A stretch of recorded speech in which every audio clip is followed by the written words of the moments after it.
Serampore Waals হাসপাতালে সদ্যজাত চুরি। সিসিটিভি ফুটেজ দেখে পুলিশের তৎপরতায় উদ্ধার করা হলো ওই সদ্যজাতকে। কোন্নগরের বাসিন্দা নেহা কুর্মী গত বুধবার ভর্তি হয়েছিলেন হাসপাতালে। আর বৃহস্পতিবার কন্যা সন্তানের জন্ম দেন তিনি। শুক্রবার সকালে হাসপাতাল থেকে মেলে ছাড়পত্র। সুযোগ বুঝে ওই মহিলার কেবিনে ঢোকেন অপর এক মহিলা, এমনই অভিযোগ করেছে তার পরিবার। কেবিন থেকে সদ্যজাতটিকে নিয়ে বেরিয়ে যায় ওই মহিলা। অভিযোগ পরিবারের। শ্রীরামপুর নগার মোড়ের কাছে সন্দেহভাজন মহিলাকে আটক করা হয় এবং উদ্ধার করা হয় ওই সদ্যজাতকে। প্রশ্নের মুখে পড়েছে হাসপাতালের নিরাপত্তা ব্যবস্থা।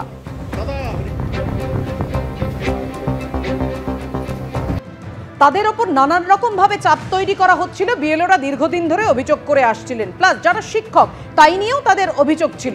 সেই বিষয় নিয়ে ঠিক কি বলেছেন ভাস্কর ঘোষ, দেখুন।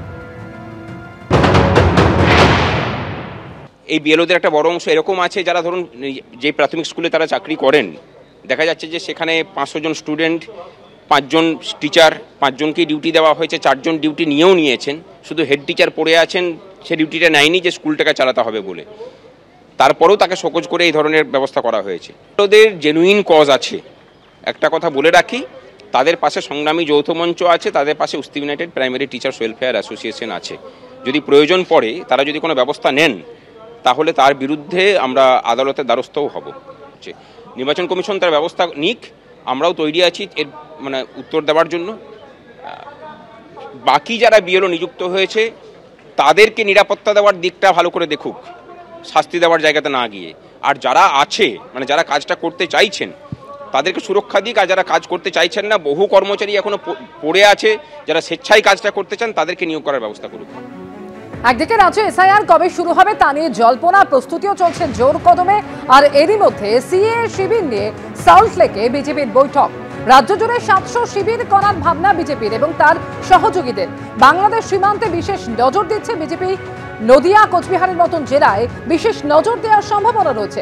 বিজেপির সর্বভারতীয় নেতৃত্বের মধ্যে বৈঠকে হাজির বিএল সন্তোষ, সুনীল বানসালরা।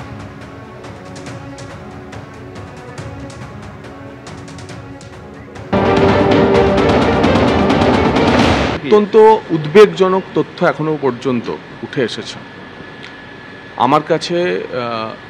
18 তারিখ বিকেলবেলা পর্যন্ত যে 2002 এবং 2025-এর তালিকার ম্যাপিং এসেছে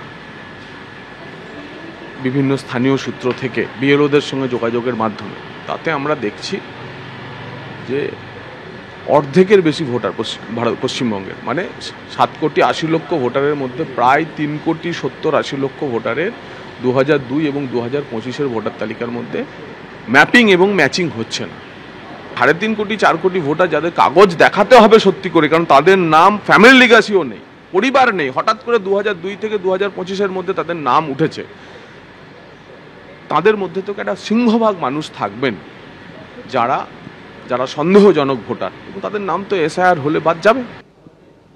শুভেন্দু অধিকারীর খড়গ হুঁশিয়ারির পাল্টা আক্রমণে তৃণমূল সাংসদ রচনা বন্দ্যোপাধ্যায়। মা দুর্গাকেও বলেছিলাম, মা তোমার ত্রিশূলটা, এই বাংলায় প্রচুর ধর্ষক বেড়ে গেছে, কোনো বোন কন্যা সুরক্ষিত নয়।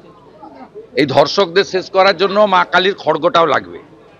ওই প্রার্থনা করছি, অভয়া থেকে দুর্গাপুর মেডিকেল কলেজ, আমাদের কোনো মেয়ে কোনো বোন এই বাংলায় সুরক্ষিত নয়। মা দুর্গার ত্রিশূল আর মার কালীর খড়গটা লাগবে এই ধর্ষকদেরকে শেষ করার জন্য।